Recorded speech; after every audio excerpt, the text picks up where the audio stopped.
Moisés disse ainda: rogo-te que me mostres a sua glória. E respondeu-lhe o Senhor: eu farei passar toda a minha bondade diante de ti, e te proclamarei o meu nome Jeová. E terei misericórdia de quem eu tiver misericórdia, e me compadecerei de quem me compadecer. E disse mais: não poderás ver a minha face, porquanto homem nenhum pode ver a minha face e viver. Disse mais o Senhor: eis aqui um lugar junto a mim, aqui sobre a penha te porás. E quando a minha glória passar, eu te porei numa fenda da penha, e te cobrirei com a mão até que eu haja passado. Depois, quando eu tirar a mão, me verás pelas costas, porém a minha face não se verá. Que Deus aplique em nossos corações a sua bendita palavra. Podeis sentar.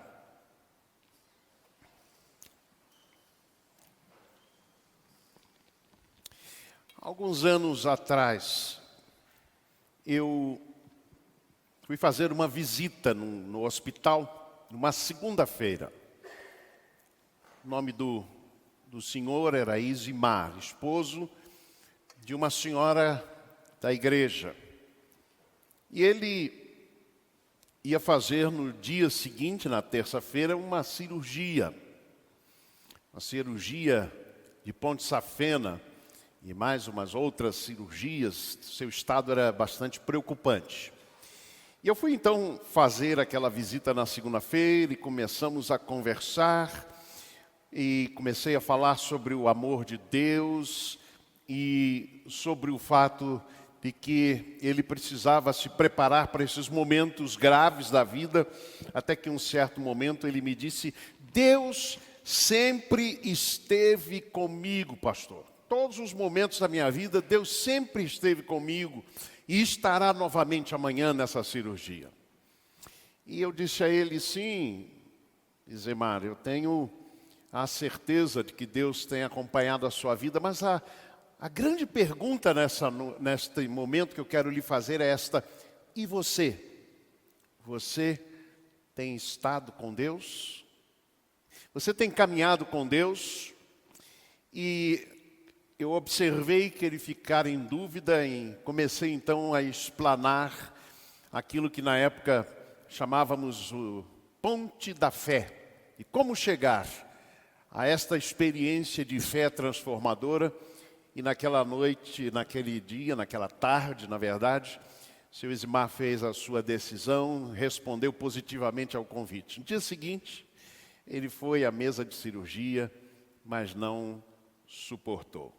Foi encontrar-se com Deus, preparado.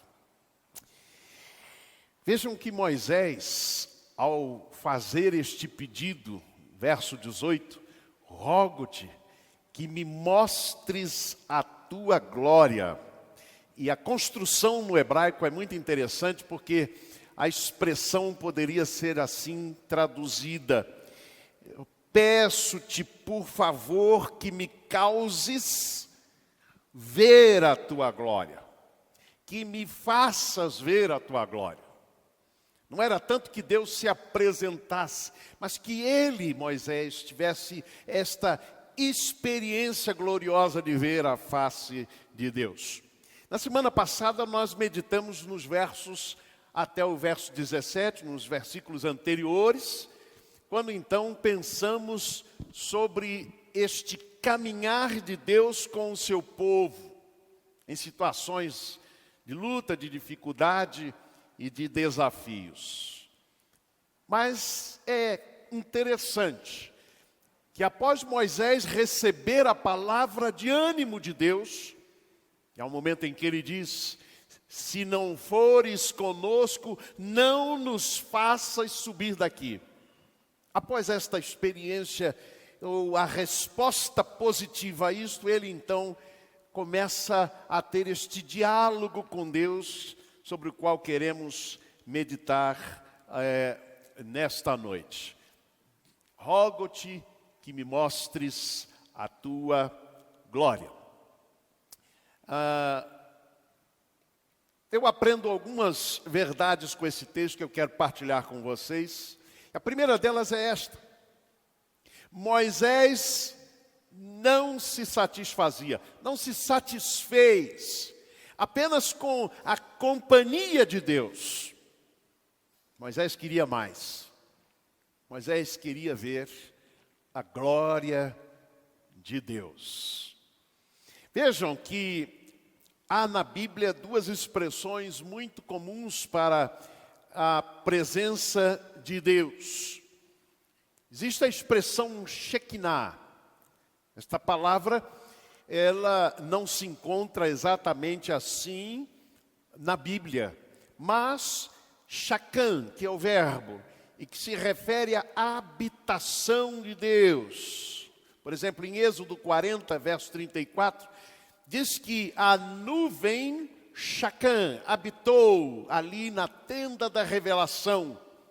A ação de Deus, ou a presença de Deus, por isso Shekinah é sempre se referindo à presença e à habitação de Deus.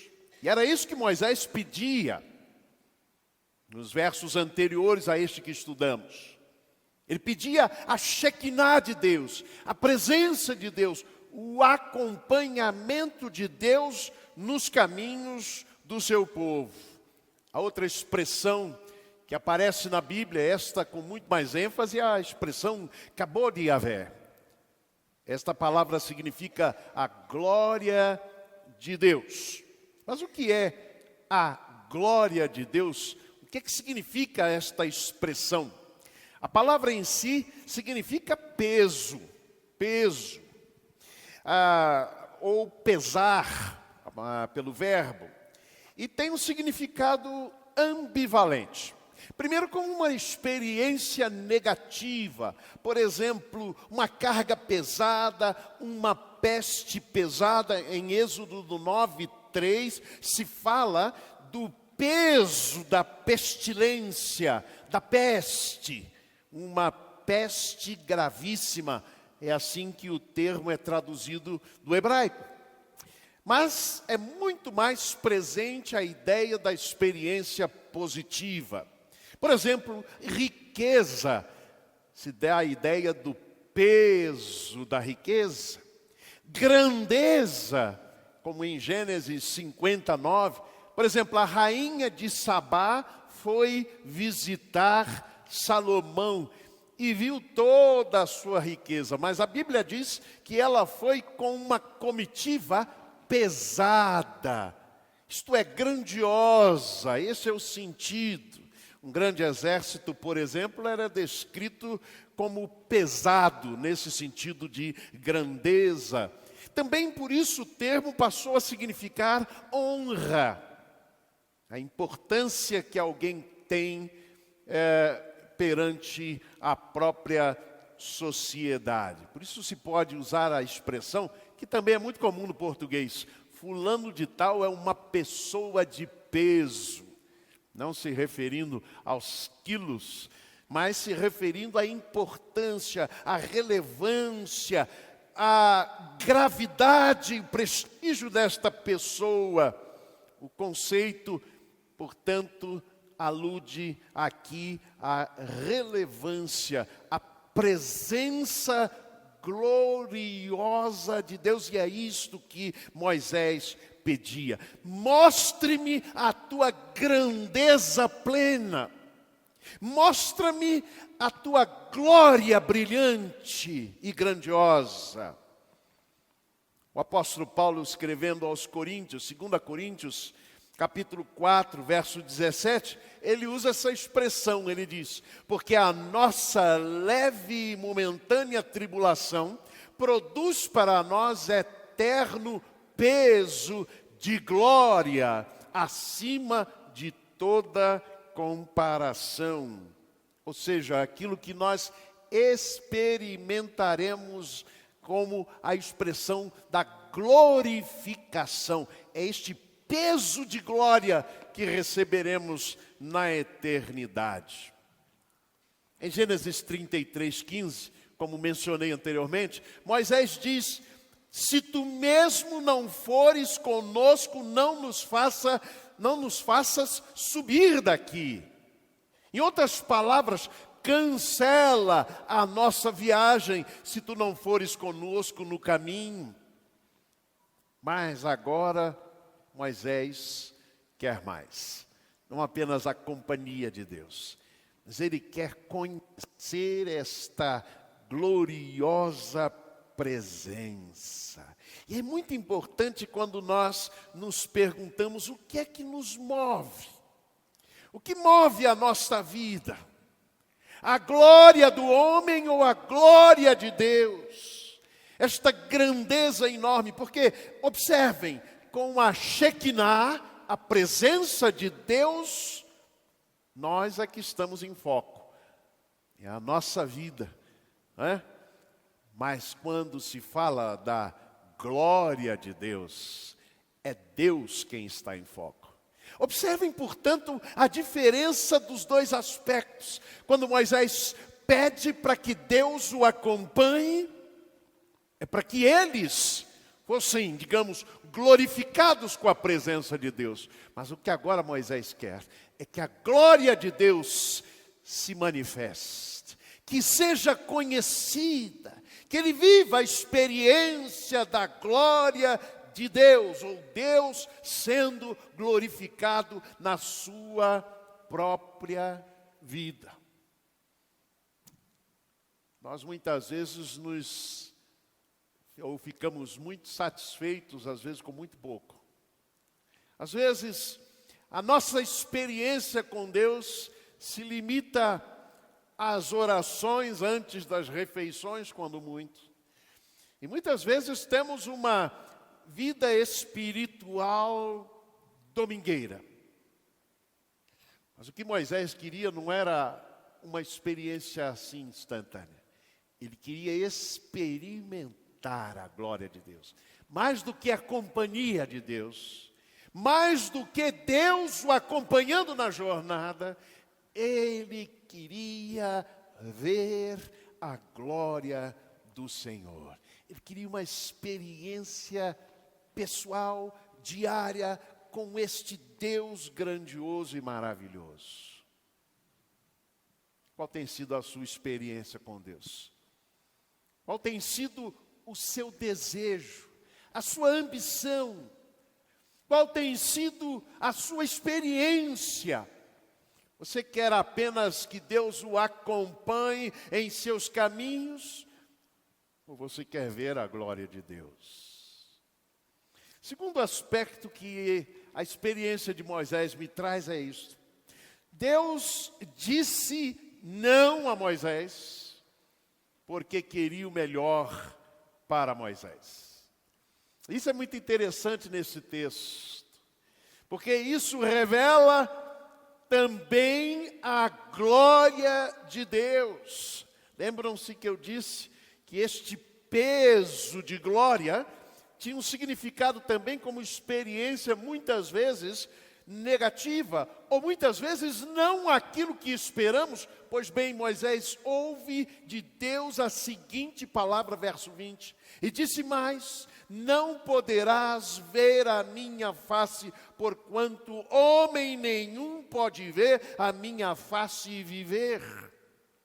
Contemplar a glória de Deus significa estar preparados também para ouvir de Deus negativas. De ouvir de Deus muitas vezes um não para um projeto nosso pessoal. Mas o que me impressiona nesse texto é a razão por que Deus diz não. Ele diz assim: porquanto homem nenhum pode ver a minha face e viver. Meus amados irmãos, aí nós percebemos que a glória de Deus, conquanto tem este aspecto do dizer não, significa aqui na experiência de Moisés um sim, no sentido do cuidado de Deus, glória de Deus significa também o cuidado paternal, como cantamos há pouco, Abba, Pai. Quando Deus diz não, é porque muitas vezes quer nos preservar da experiência dolorosa que pode estar nos esperando. Ele que sabe todas as coisas, quer nos preservar muitas vezes destas experiências negativas. Quando o povo de Israel sai do Egito, da escravidão do Egito, a Bíblia diz que Deus os conduziu por um caminho mais longo, não pelo caminho mais curto até o mar. E é muito interessante isso, porque Deus conduz o povo pelo caminho mais longo, e o texto explica, para que eles não vissem a guerra e se desanimassem. Para que eles não contemplassem uma experiência que os tiraria do caminho, ou talvez que não lhes possibilitasse um futuro. Muitas vezes Deus pode dizer não para nós, mas lembre disso, quando Deus diz não, é porque Ele quer nos preservar, é porque Ele quer nos dar o melhor. Embora às vezes o caminho com Deus seja mais longo, não é tão curto como a gente gostaria, mas Deus pode estar dizendo não para abençoar e lhe conceder a sua vida. O silêncio de Deus é uma das reflexões mais profundas a partir das Escrituras Sagradas. E nós encontramos especialmente na história da morte de Lázaro. Diz a Bíblia que Jesus ouviu falar ou foi informado da doença de Lázaro. Doença grave que o levou à morte. E obviamente Jesus sabia disso. Mas a Bíblia diz assim, que informado da enfermidade mortal de Lázaro, Jesus decidiu permanecer na cidade onde estava mais 2 dias. E depois de 2 dias, ele vai ver Lázaro. E os discípulos têm uma conversa com Jesus. Por que ir ver Lázaro? Ele diz, Lázaro dorme. E os discípulos disseram, mas se dorme, então está tudo bem. Ele disse, Lázaro está morto. E vocês podem imaginar, e nós podemos imaginar o que isso causou na mente dos discípulos. Quando eles imaginaram, mas se ele morreu, por que o Senhor permaneceu ainda aqui 2 dias? Porque o silêncio. Aí Jesus vai até lá. E quando ele encontra Lázaro, diz a Bíblia, já 4 dias estava morto. Mas de repente Jesus vem para Lázaro e diz, sai Lázaro, sai da tumba, do sepulcro. E Lázaro vem vivo. Pode ser que muitas vezes, ao dizer não para nós, ao ficar em silêncio, Deus pretende e tem como propósito nos revelar algo muito mais grandioso do que aquilo que estamos esperando. Então preste bem atenção quando Deus disser não, ou quando o silêncio de Deus vier à sua vida, porque pode ser que Deus esteja preparando algo de grandioso. E não nos esqueçamos, o seu desejo é nos preservar. Deus é o Deus da vida.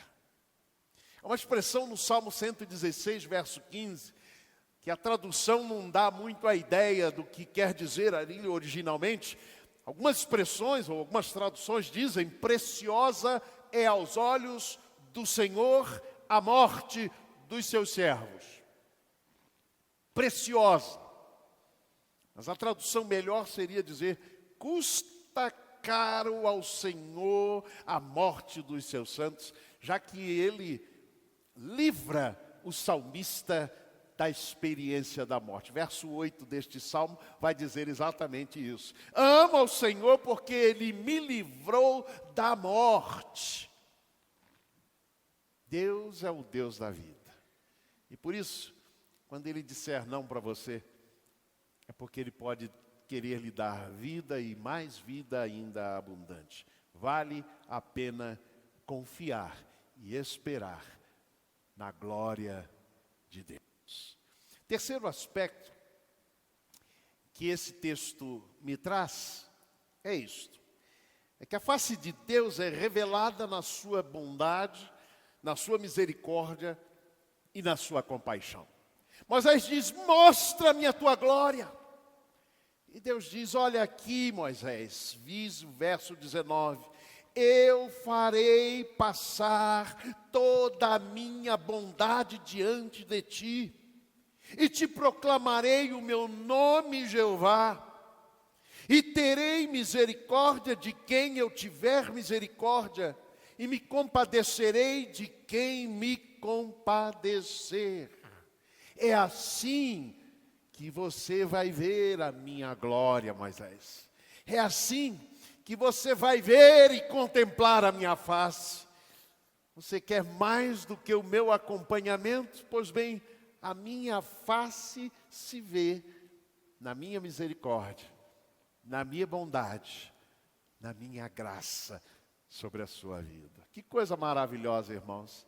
Se queremos ver a glória de Deus, contemplemos as ações misericordiosas de Deus em nossa própria vida, na nossa própria experiência de vida. É exatamente nestas ações que podemos ver a glória de Deus. Agora, algo interessante que esse texto me faz pensar é que é importante, de fato, vermos a face de Deus, contemplarmos a face de Deus nestas ações de misericórdia, de compaixão, de bondade nas nossas próprias experiências. Mas se nós queremos, de fato, contemplar a glória de Deus e ver a face de Deus, nós mesmos precisamos ser canal desta mesma face de Deus aos outros que nos cercam. Há uma história muito interessante da briga de dois irmãos, Esaú e Jacó. 20 anos distantes um do outro. E eles então se reencontram, se preparam para o reencontro. Vamos lembrar que quando eles se separaram, havia um ódio mortal no coração de Esaú. Diz a Bíblia que ele pretendia matar o seu irmão por conta de algumas ações e atitudes do seu irmão contra ele. E a Bíblia então diz que 20 anos depois, quando ele volta da casa do seu sogro Labão, Jacó volta da casa do seu sogro, onde ele experimentou duras provas, a Bíblia diz então que eles têm um reencontro. E Jacó pensava que a atitude de Esaú seria de se vingar dele. Que Esaú ainda estaria com o coração cheio de ódio. Mas há um reencontro ali. E a Bíblia diz que eles se abraçam. E eles choram no reencontro. A atitude de Esaú foi simplesmente corresponder àquele desejo de Jacó de reencontrar-se com eles, de perdoarem um ao outro. E a Bíblia diz assim em Gênesis 33, no versículo 10. Então disse Jacó a Esaú: se agora tenho achado graça em teus olhos, peço-te que tomes o meu presente da minha mão, porque tenho visto teu rosto como se tivesse visto o rosto de Deus. Eu tenho visto a tua face, como se estivesse vendo a face de Deus.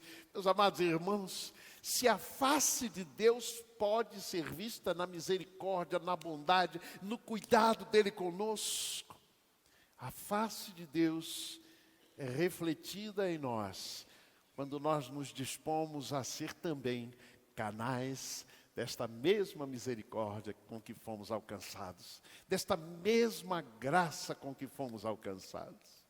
Eu gosto sempre de lembrar aquela história do Mar Morto. Quem já visitou o Mar Morto se lembra que o Mar Morto é muito salgado, tem uma densidade de sal muito grande, e por isso as pessoas não afundam. A gente boia, sem precisar de nenhum esforço, ali no Mar Morto. Mas há algo que o Mar Morto, e por isso este nome, tem aliás, não tem, é vida. Ele não tem vida. Ele é um mar morto, exatamente por causa dessa salinidade. E é interessante pensarmos nisto, porque o Mar Morto, ele só recebe água que vem do Rio Jordão, com seus afluentes, que vem descendo e despejando ali no Mar Morto, todas as suas águas, todas as proteínas e tudo aquilo que as mulheres especialmente gostam muito, com os produtos de beleza da Arravá, né, principalmente, são aqueles produtos do Mar Morto. O Mar Morto só é morto porque ele só tem porta de entrada, ele não tem porta de saída. Ele só recebe bênção, não flui por ele bênção. Ver a glória de Deus significa parecer-se mais ainda com Deus. E se nós vemos a face de Deus nos atos de bondade, de misericórdia e de graça dele para conosco, que nós possamos também ser canais desta mesma graça àqueles que nos cercam. É importante ver, mas é mais importante e é sobretudo importante mostrar a face de Deus no mundo tão marcado pela maldade. Quarto e último lugar, esse texto me ensina que o melhor lugar para se ver a glória de Deus é na fenda da penha, não é no topo da penha, não é no alto da penha.